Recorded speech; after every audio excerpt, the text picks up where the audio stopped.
Is your salad dressing causing kidney stones? Let's talk about that.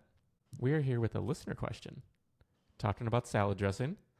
Yeah. And what do you say we just dive right in? The question is from Jody. Okay. Jody. Hi, Jeff and Jill. My name is Jody. I live in Florida. I'm a month out from my first kidney stone disaster. It was a calcium oxalate stone.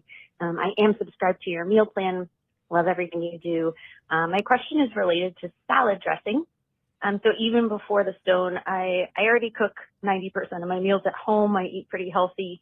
The only thing I like to do store-bought is salad dressing. I was using Bragg's ginger and sesame for a while. I'm open to suggestions. I know the dressing themselves probably haven't been studied, but I was wondering if you have any go-tos, any that are generally safer on a low oxalate diet that I can just buy from the store. Thank you so much for everything you do. Oh, Yeah. you're welcome, Jody. She was so pleasant. I love that. Yeah, So very salad sweet. dressings. Yeah, and just before we dive into it, the number is 773-789-8764 if you're out there with a question like Jody. Yeah, I loved her little voice. So to wrap up what Jody said, a month ago, she just finished up having a calcium oxalate stone. She's on my meal plan, so she knows if she's on my meal plan, I make my own salad dressings. I make all of them. And guess what? It takes 2 seconds. But it doesn't matter what I do. Jody was very clear on what she said. She's like, "Listen, lady, I'm cooking. I'm cooking. I'm making your meals. I'm in my kitchen. I'm asking you for one thing, and that would be salad dressing. I'm buying it. I don't want to make it because she probably likes those salad dressings." When I work with people, because people will say, "How can you tell her she's going to be able to have ginger and sesame? That's higher in oxalate." But I'm going to tell her, if she's because when we're looking for change for people, when we're asking them to eat healthier, it's not just about the teacher's agenda. It's about what will keep the student compliant for the long haul. What's not going to piss off the students so much that they throw their hands up and they're like, the hell with Jill, the hell with Jeff, and the hell with kidney stone diet, period.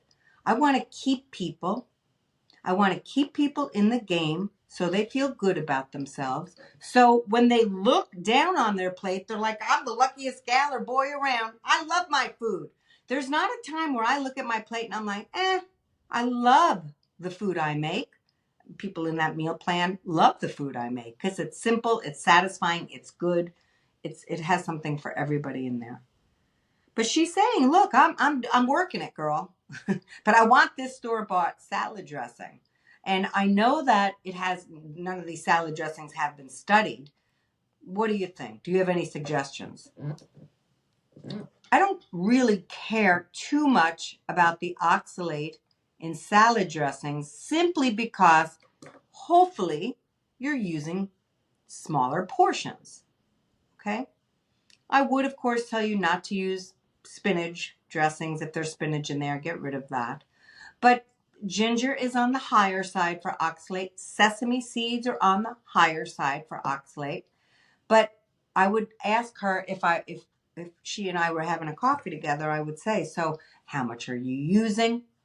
Because she may be like, "Girl, I'm using a lot." Then I'll tell her, "You can keep it, but pay attention to how much you're using." I'm less worried about the oxalate than I am with the sodium and added sugar. That's what I'm worried about with salad dressings. You can go to Primal Kitchen, and they're going to have very low sugar, but there will probably be a shitload of sodium in there. But am I going to tell somebody they can't have their beloved Primal Kitchen salad dressings? No, I'm not. Because I'm just going to say, if they're on the kidney stone diet, or they have hypertension, just pay attention and make room for that sodium for the day. So I don't use store-bought salad dressings because, quite frankly, I can't eat garlic. I'm allergic to it. So that's in every damn dressing. It's in every dressing. There's a couple that it's not in, but it's in most dressings. So I make my own. And I make very simple ones. Here's a nice little recipe. I use olive oil. Easy, simple. Olive oil, balsamic vinegar, sometimes just a pinch of honey, and then a teaspoon of that hearty mustard. What do you call it, Jeff? You know, that hearty Like a mustard. Dijon? Yeah, like the mustard seeds are in there and stuff. You know, like Dijon mustard. Mhm. Yeah, it's hearty. It's not Heinz or golden little yellow mustard, which I like, but I want a really robust flavor in my dressing. And I whisk that up, bada bing, bada boom, I'm done. But again, Jody was clear. She wants to get her favorite dressing. So I would say when you all are picking out your dressings, they are not free foods. Don't pour half a bottle on your salad and think you're eating healthy, because there's a lot of salt. And in a lot of those dressings, there's a lot of added sugar. But what people do is they look at the label, they turn it around, Buster Brown, because they're like, that's what she tells me to do, so I'm going to do it. And they look at the sugar. People are trained to look at sugar. That's what keto did for us, which is awesome. And they're like, oh, there's no added sugar in it. And then they use it. They're not looking at sodium. But now, as people learn that sodium should be lowered for hypertension, cardiovascular disease, and kidney stones, a lot of things, they're starting to look at sodium, and they're like, oh my God, 1 tablespoon has 300 milligrams of sodium, like barbecue sauce and all the sauces you see on shelves. So there's a lot of sodium stuffed extra in the no added sugar potions because it tastes better. So they're trying to make up for the lack of sugar. Just like you'll see no salt ketchup, but then there's going to be more sugar in those. The no sugar ketchup, there's going to be more salt in it, because we got to recognize the food manufacturers, they got to report to Wall Street. So if nobody's buying their ketchup because it tastes like a damn just regular tomato, that's a problem. So they alter it. So we buy it. Well, they're horrible people, Jill. No, we're demanding it, and they're supplying it. Very simple economics. So if we stop demanding it, like we did with added sugar, they stop making it. See? So it's not them. It's you. It's you. Now, there's a whole thing about how food manufacturers manipulate our taste buds to get hooked on these things. That's 22 videos right there. Okay? But Jody's like, I don't care, Jill. I'm talking about my ginger sesame dressing.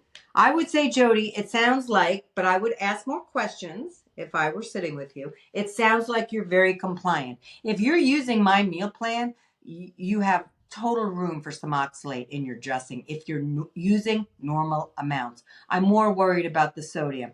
Also, if you're using my meal plan, you're on a low salt diet. If you're using my meal plan, you're on it is so rare I have any added sugar in my recipes. You're on a very low added sugar diet. And if you're using my meal plan, everything's counted for you. So you know exactly what you're putting in your body, because I figured it out for you. So you know, Jody, if you have room for that dressing. And you may not even be eating it every day.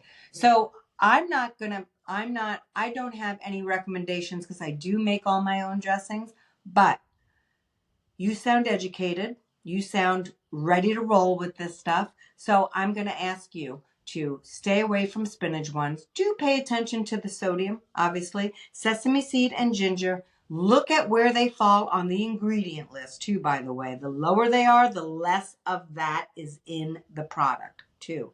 But most likely you have room for a little bit of dressing on some lettuce if you're using my meal plan, especially.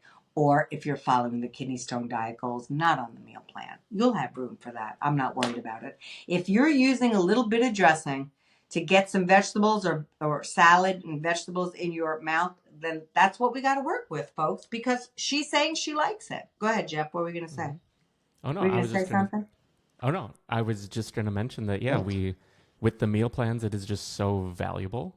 And now we've started something new. We call it the All Access Pass. So you can work with Jill, get the meal plans, and get the course and every ebook and everything that we've ever released for one flat price that you can find right on the homepage at kidneystonediet.com. But we highly recommend it, because this is the sort of soup to nuts, for lack of a better term, way of diving in and taking control of your life.